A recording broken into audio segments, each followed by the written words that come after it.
Well, good evening. It's time for us to jump into our discussion this evening as we continue through the wisdom literature. Probably, I'm assuming, finishing up Ecclesiastes this evening. And then we're going to go into probably about a 6 or 7 week, verse by verse, go through the Song of Solomon, beginning next week. Thank you for laughing. Somebody did, yes.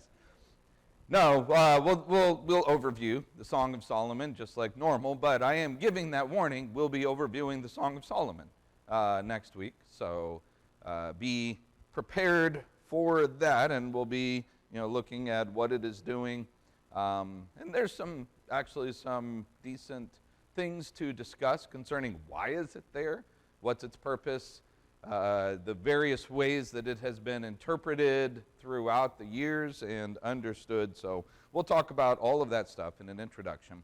But let's go ahead and work through Ecclesiastes here, our introduction to Ecclesiastes. Again, we're not studying the book. We're not going chapter by chapter, thought by thought, all of that. Just a reiteration of things that we talked about last week.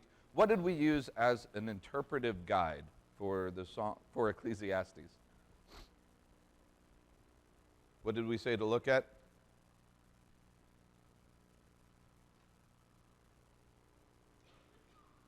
Okay, well, yes, looking at the fact that unlike other wisdom literature, this is predominantly prose. It's not written in poetic form.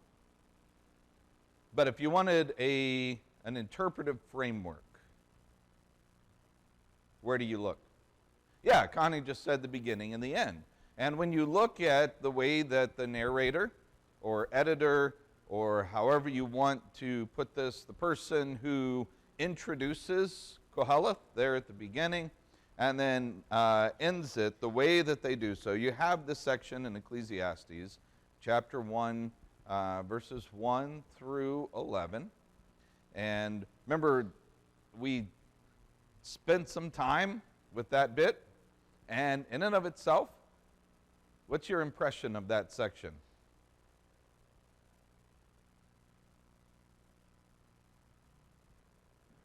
It's kind of depressing, isn't it? It's a little dark. It talks about how everything in life is cyclical, and that includes what?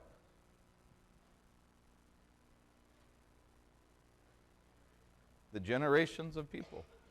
Just like the waters have a cycle that they follow, the wind follows a cycle, the sun follows a cycle, so do generations of people. And you just happen to be in this moment. But what's going to happen? That's right, Joshua, that's exactly right. We're all going to die. Yeah. Your time in this cycle is going to come to its end.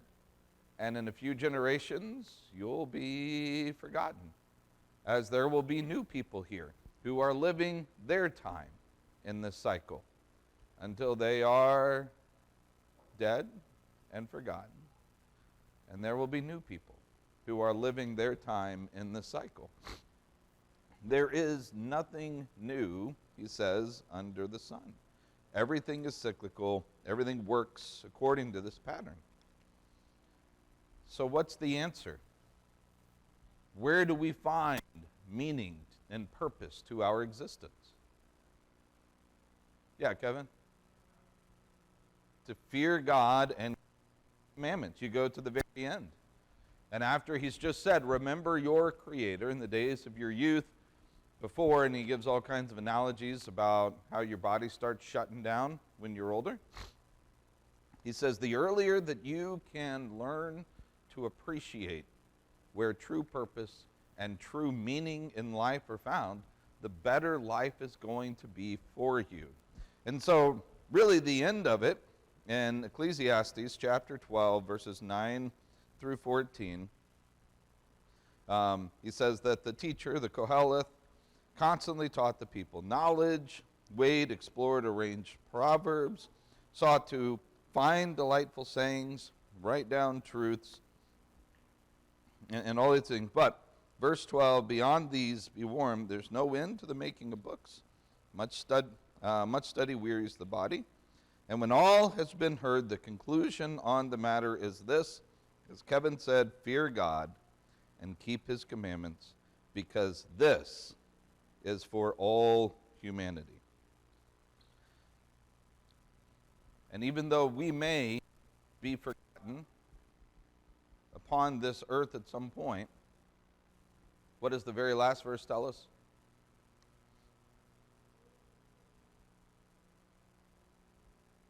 All right, judgment, but say it again, Aaron.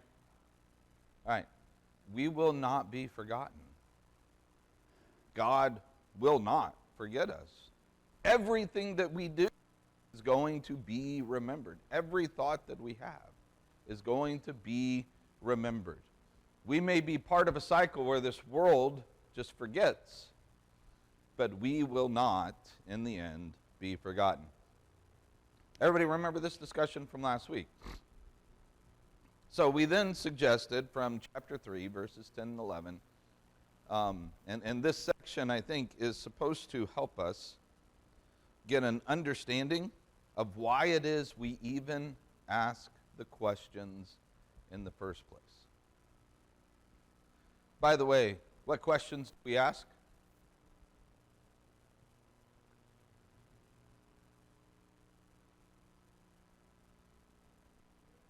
Who am I? What else? Why am I here? What else? Mike, you throw these out all the time. What's the next one? Yeah. What is my purpose? What am I supposed to do while I'm here? And what's the end, right? Where am I going to go? These are all, I think we would consider them to be existential questions. That is, questions about our existence, purpose, our lives. These are the deep philosophical questions that everybody's trying to answer. And that's exactly, in chapter 3, verse 10 and 11, this is exactly why we ask these questions. Because we are different from any other creation that there is, any other creature, created thing that's out there. We are given eternity in our hearts. We're given the ability to understand something that is greater, something that is beyond. And that causes us to ask the questions. That causes the teacher in the very beginning to say, there in chapter 1, after you get through, the beginning introduction, chapter 1, verse 12, I, the teacher, king over Israel and Jerusalem, I applied my mind to examine and explore through wisdom all that is done under heaven. God has given people this miserable task to keep them occupied. I have seen all the things that are done under the sun, found everything to be futile, a pursuit of the wind. So, this is, anyway, we'll talk about some of these phrases that we find through here. But this is what causes the teacher to go and explore, to go and experiment, to go and seek things out, to try to say, why am I here? What is my purpose? What am I trying to accomplish? Ecclesiastes breaches these questions more than any other book really delves into them. Job kind of says, what's the relationship with God really like? Can I assume what God is and what God is not? And the answer is no. The Psalms look at life from an assumption that God is and worthy of praise, and therefore the psalmists are focused on that relationship that is in existence. The Proverbs looks at just kind of life in general and the way that life is. How can we create a society that the society or the community is benefited when everybody does what they are supposed to do and when they live the way that they are supposed to live. But it's Ecclesiastes, out of the wisdom literature, that is introspective and asks the deep philosophical questions and says, what in the world am I doing here? What is my purpose? What is this all about? That is the heart of Ecclesiastes. Now, when we get into Ecclesiastes, you ask the question, who is the author? And who is that? All right, Solomon. We assume, right? Yeah, Cliff? Yeah.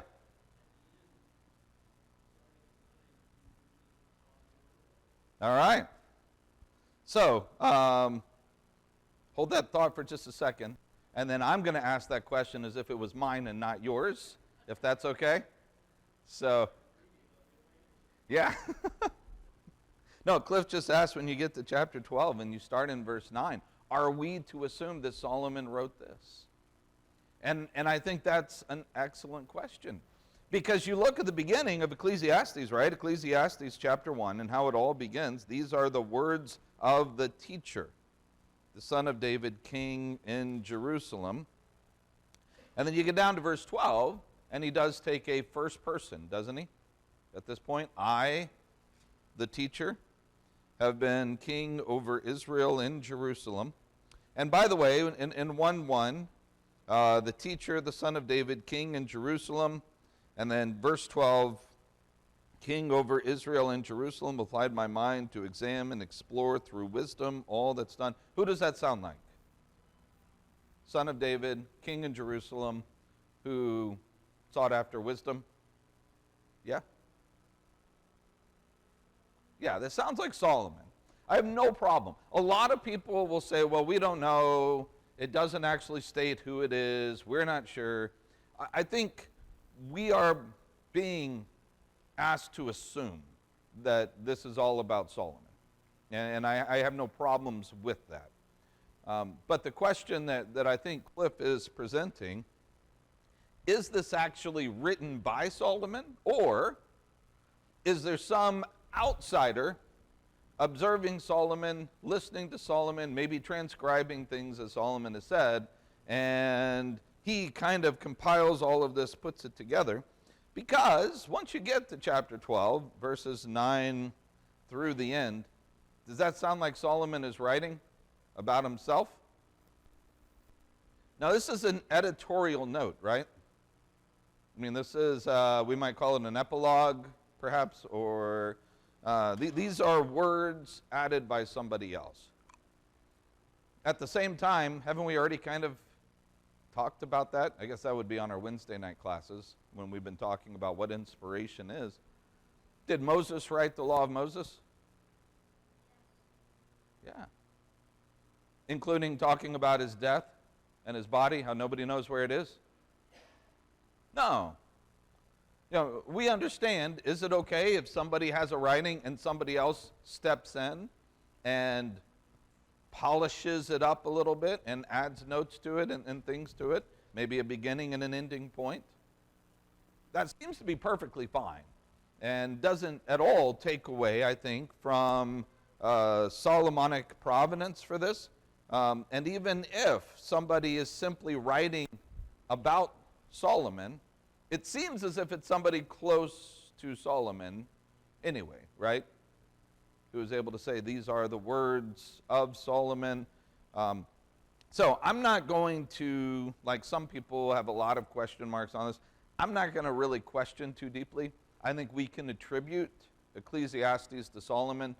Whether his hand was the one in motion writing it or not is somewhat irrelevant. These are his thoughts and his words, and it comes from him. Is that fair? All right. However, let me see here. Well, I guess that's the next question that I had right there. So we just discussed this. And then what I like to do when talking about the author and going through these introductions is to provide the outline for you. Except I consulted 3 different places for an outline, and I got 3 different outlines. One of the outlines really was just like, there was no section with subsections. It was just a brand new section, and there was about 30 to 40 of them for the book. Wasn't helpful at all, which was interesting coming from a very scholarly work, but that's what you get. And I suppose I probably could have come through and given you the CSH version of the outline, study Bible outline for this, but I think it's fine if we don't worry too much about an outline. Ask me again in 10 years and I may say, well, that was really dumb of me to say that, because here's the flow of thought and you can follow it from beginning to end. Where I stand right now, though, I don't see a definitive flow of thought that you just have a thread like we normally think of that just goes through all of it. Again, years from now, I might be saying something completely different, and that's okay. Some of you may be saying, no, I have an outline. And if you do, by all means, you can write it up here. Anybody have their outline that they've worked up for Ecclesiastes? All right. Well, we'll just kind of go with that.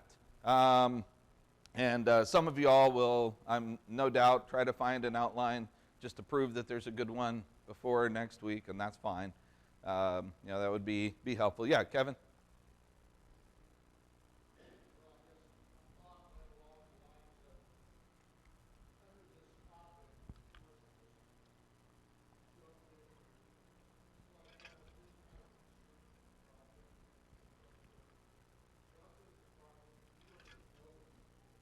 Yeah.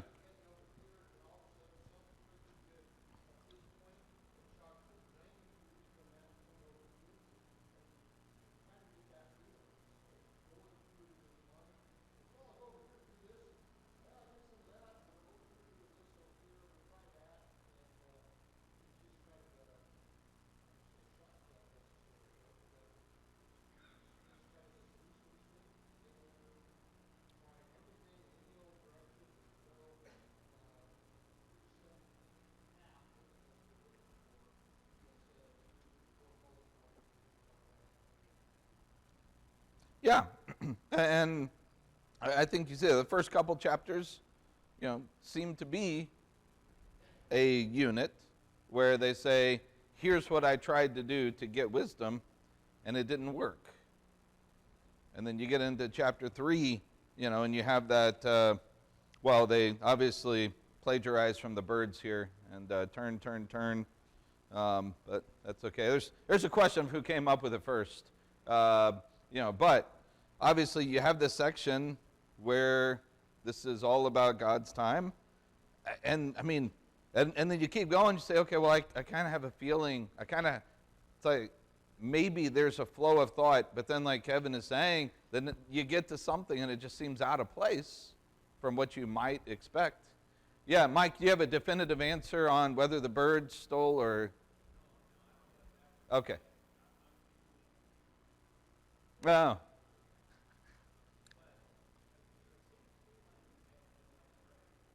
Okay.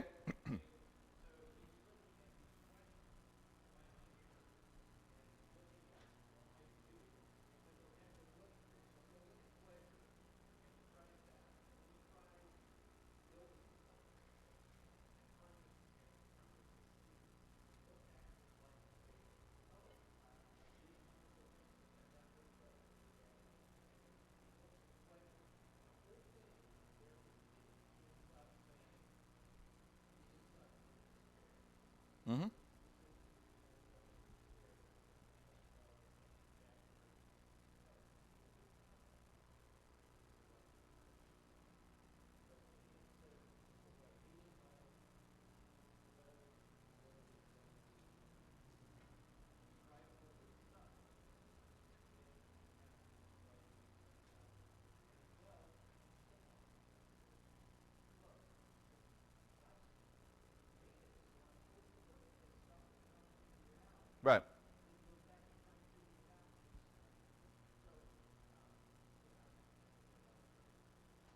Well, I think that's a perfect explanation for chapters 1 and 2, the midlife crisis idea that, you do have someone who is spinning the wheels, kind of an idea, but that doesn't seem to work as an explanation for everything through here.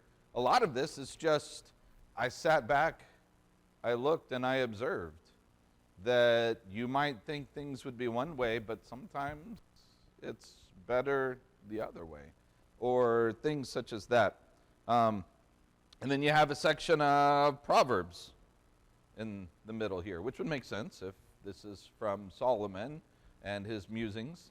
Then, yeah, there would be a section here, wise sayings, and around chapter 7. Anyway, I'm not going to spend a lot of time talking about the outline, because we already spent a lot of time talking about how there's not an outline to spend time talking about, right? I don't think that is going to benefit us as much as saying, what are the ideas? What are the key ideas, which maybe can be boiled down to looking at some of the key words and phrases that get repeated throughout. Now, out of the key words and phrases, we've talked about a couple of these, but what would be the most important ones? All right, vanity. Or what? What is another word for that? Emptiness, meaninglessness. Yeah. Vanity, empty, without purpose. Vanity of vanities, all is vanity. Let's see, this is how it begins. The CSB, which I haven't actually read Ecclesiastes in the CSB, so it's been interesting to see the turn of phrases so far, but it says absolute futility. Absolute futility, everything is futile, or futile, says the teacher. Yeah, this is, by far probably the greatest word that you find within Ecclesiastes. This is what he's dealing with. That life, where? Under the sun is a life of vanity if the sun is as far as you go. If the furthest that your hope, that your thought, that your ideas, that everything goes is the sun, and you don't go above it, if everything is under the sun, this is a meaningless, vain, or empty. What's vain? I'm like, what's the adjective there? But it's just vain. Vain, empty life, because our hope comes from something beyond the sun, something that's beyond just this creation itself.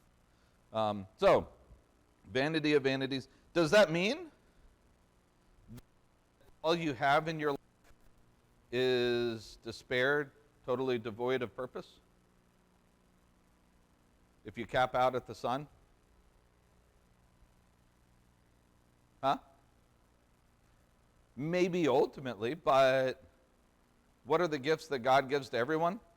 I'm asking you about stuff in Ecclesiastes when, we haven't read through it, but I'm just hoping that you might remember from, when you read through Ecclesiastes every week, right? Yeah, this is the gift that God has given. Can we go out and do a hard day's labor and enjoy it? A lot of times we think of work, and with good reason, by the way, to think of work as something that is not enjoyable. Why might work not be enjoyable? You do get tired, yes. But where does that begin? It's part of the curse in Genesis 3, isn't it? That now work is not a pleasant experience. Work is now something you will work by the sweat of your brow. You will what? No. By the sweat of your brow you will eat your bread. All right? So if you're going to eat, you have to work for it now. And so Really important to understand, yes, there is labor. It is painful. In fact, that's the word that's used for the toil of work. It's the same word that's used to talk about the pain of childbirth there in Genesis chapter 3. It is a pain. And as I understand the pain of childbirth or childbearing or children and all of that, there is a lot of suffering that takes place. Boy, there's a word, I can't come up with it. Grief, sorrow. It's not physical pain that's under discussion, but emotional suffering that comes with the rat race, that comes with trying to take care of your family, trying to have enough. You know, is the harvest going to be there? Go ahead and put your hand down, bud. Are you going to have enough to feed your family, to take care of everything? Is there going to be everything that you need? Those are the types of things that keep people up at night. At the same time, can you go to work and spend yourself in a good day's labor and come home and put your head on your pillow and fall asleep? Yeah. And you feel good about the solid day of labor that was accomplished. And you know, because you did that labor, you have what for your family? You've got food. You can take care of them. You can provide for them. That's a gift from God. And by the way, to whom does he give this gift?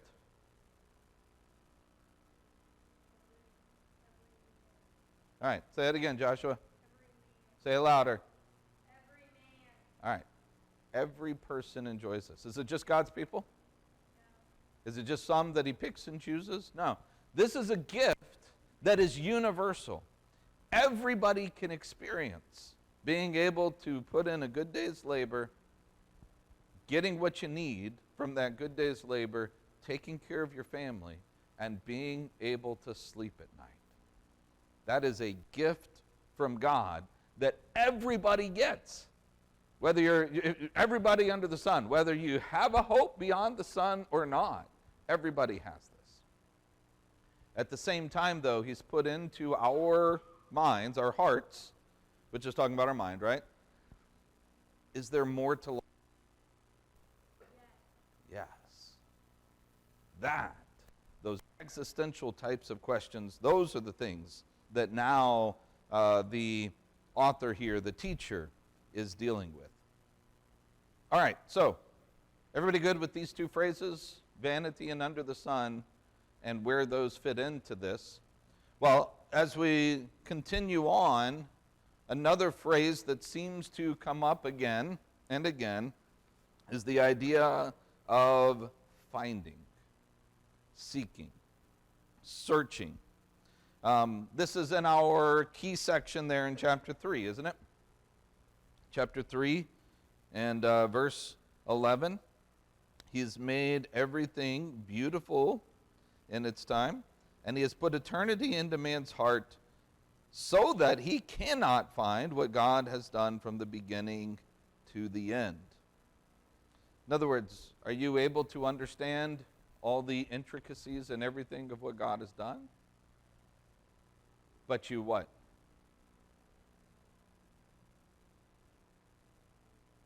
If he says you cannot find it, what does that imply first?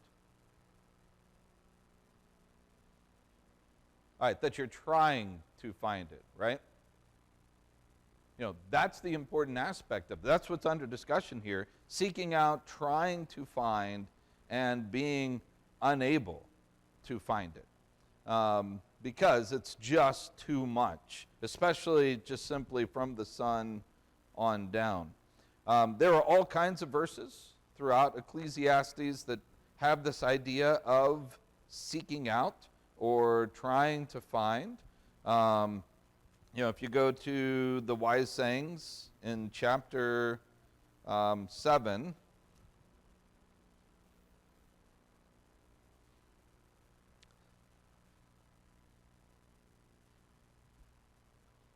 so you have this idea of, again, seeking out and being unable to find. In verse 14, the days of prosperity be joyful.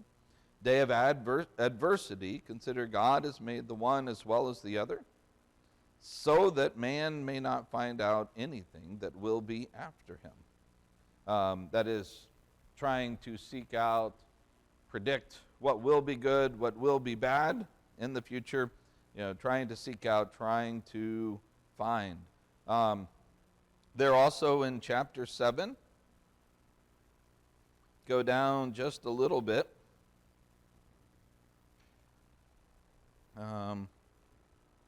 The verse 23, all this I've tested by wisdom. I said, I will be wise, but it was far from me. That which has been is far off and deep, very deep. Who can find it? I turned my heart to know and to search out and to seek wisdom in the scheme of things, to know the wickedness of folly, the foolishness that is madness. And I find something more bitter than death. The woman whose heart is snares and nets, and whose hands are fetters. He who pleases God escapes her, but the sinner is taken by her. Behold, this is what I found, says the preacher, while adding one thing to another, to find the scheme of things which my soul has sought repeatedly, but I have not found. One man among 1,000 I found, but a woman among all these I have not found. See, this alone I found, that God made man upright, but they have sought out many schemes. So, this phrase, I don't want to spend too long because we have a few of these words to go through, but maybe go to chapter 12. And you see here in the end, in this section, verse 9, besides being wise, the preacher taught the people knowledge, weighing, studying, arranging many proverbs with great care. And the preacher sought to find words of delight, and uprightly he wrote words of truth. So, this phrase, this idea of to find, seeking, finding, is found throughout. All right, questions on that? Yeah, Joshua?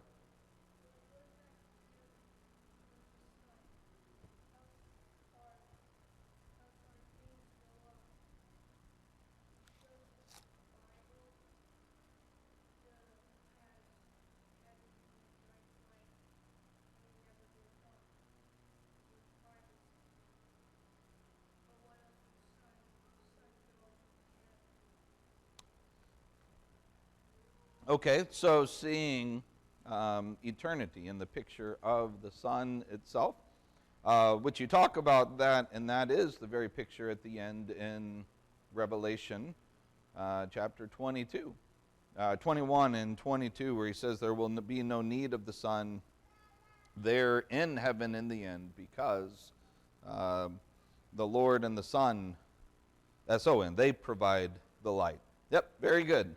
All right.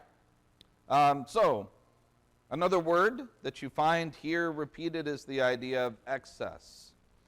You see this in the very beginning. This is something that Mike talked about earlier, the midlife crisis concept and an idea that says, hey, if I'm going to try something, we're going to try it to its extreme. And so, let's see here. Chapter 2 and verse 15. So I said in my heart, what happens to the fool will happen to me. Why have I been so very wise? That is, why have I been wise to excess? To even greater extent. Yet I perceive that the same event happens to them. So I said in my heart, what happens to the fool will happen to me also. Why then I have been so very wise? I said in my heart, this also is vanity. For of the wise, as of the fool, there are no enduring remembrance, saying in the days to come, all will have been long forgotten. So he talks about seeking excess, wisdom in that part. And this is kind of a theme as well. So that in 2:15, chapter 6 and verse 8, it says, for what advantage has the wise man over the fool?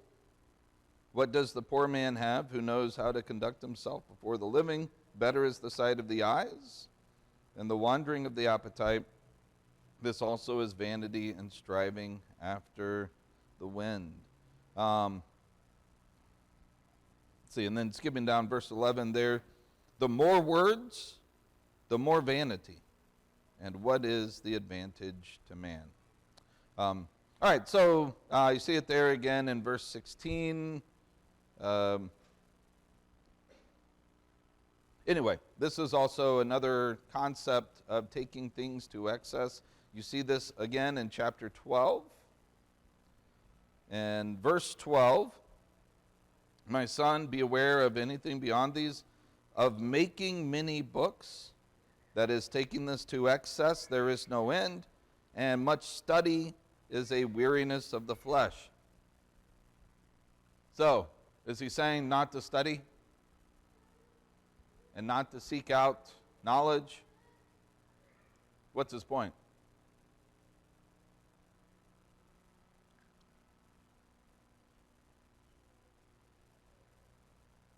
All right, have a balance. Yeah. What else? All right, know your limitations. Sure. What will that not do? Yeah, it's, you can study until you know everything that there is that you could possibly know. And is that still going to answer all of your questions? Is it still going to provide everything that you would hope that you would seek for it to provide? No. And so just understand beforehand that taking something to excess doesn't necessarily mean it will give you what you want it to give. All right. Does that make sense? This actually reminds me of a quotation from Ravi Zacharias, and I've probably quoted this before, but he said, the loneliest moment is when one finally achieves what he thought would provide the ultimate, and it has let him down. That if you are seeking your fulfillment from something, and so you seek full excess, and you even accomplish it, will it fulfill? No. All it will do is cause you to look back on how much time, energy, focus, everything else was wasted trying to achieve this. And it will leave you even more empty inside, because you no longer have hope in front of you. It's what you had before, right? You had put your hope that once you accomplished it, you'd be fine. But then that failed you. All right, so this phrase as well, what advantage or what profit? This is all over the place. There's no way that we can go through all of the different ones that talk about this idea of what advantage or what profit. But you see this right there in the very beginning, right? Ecclesiastes chapter 1, verse 3.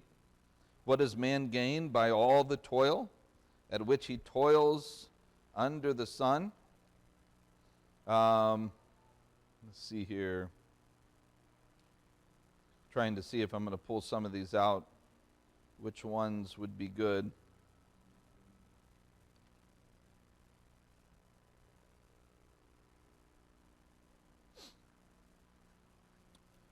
Let's see. Chapter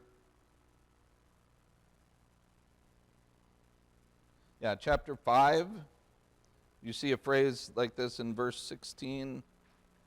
We'll start in verse 15. As he came from his mother's womb, he shall go again naked as he came.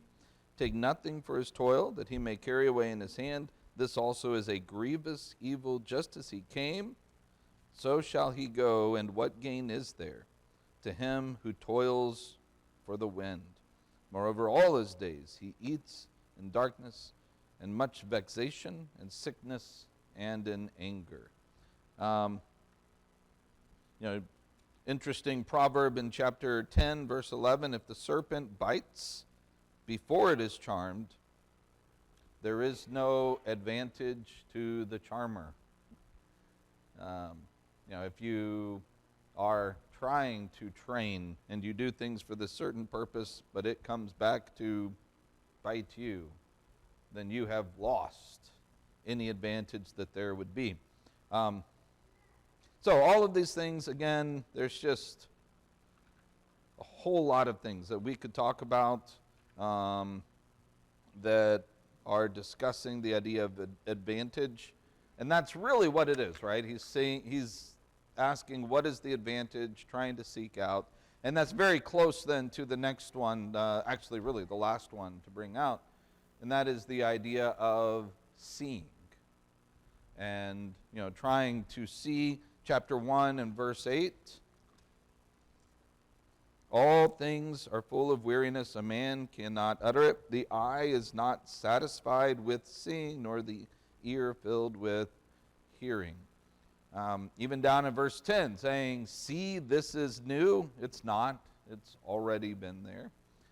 Verse 14 says, I have seen everything done under the sun. Behold, all is vanity and striving after the wind. And so this really is the key to observatory wisdom, right?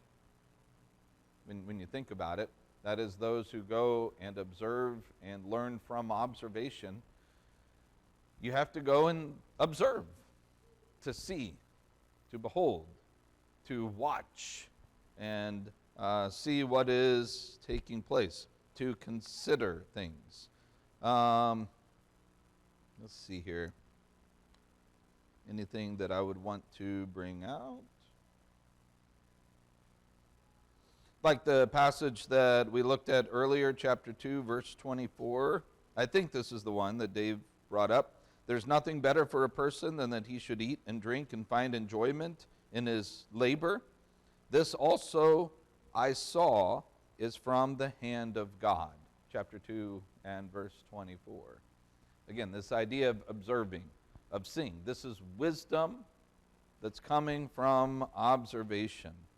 2:13, I saw that wisdom excels folly, as light excels darkness. Let's see, chapter 4, verse 4, I saw that all toil, all skill and work come from a man's envy of his neighbor. That's vanity, striving after the wind. And just really, there is so much of this. This is really the key of his wisdom. All right. So that's pretty much Ecclesiastes. Like I said, we could take these words right here and, we could spend at least a class period on each of these if we wanted to try to delve into how they're used throughout. I tried to give just a few examples of the many for each of them, just so that you could see that they were there. But this is what Ecclesiastes is all about. And I just want to reiterate that if you look at the end caps on here, go the beginning and the ending to try to figure this out, what is the answer? If you're going to walk away from Ecclesiastes, what is the answer to all of the questions that have been put into our heart? What's that? Fear God and keep his commandments, for this is the whole duty of man, or the duty of all men, however you figure that all, where that whole goes into there. But that's what we pull away with. You can waste a lot of your life seeking it out, trying to find it, forcing it, or we can accept this is the whole duty of life, to fear God, to keep his commandments. And as he says, the earlier we figure that out, the better life will be for us. So remember your Creator in the days of your youth. Some of you guys are a little bit past the days of your youth. Some of us maybe are past, just not as much, the days of our youth than others. Some of you guys are still in the days of your youth. You can help yourselves quite a bit right now by saying, my hope is not going to be found under the sun. My hope is going to be found beyond. Remember your Creator in the days of your youth, fear God, and keep His commandments, for that is our whole duty. All right, well, that's Ecclesiastes. Thanks a lot for the discussion, for the class. We're going to turn this over to Richard, and we're going to pick up with the Song of Solomon next week. Thanks, guys.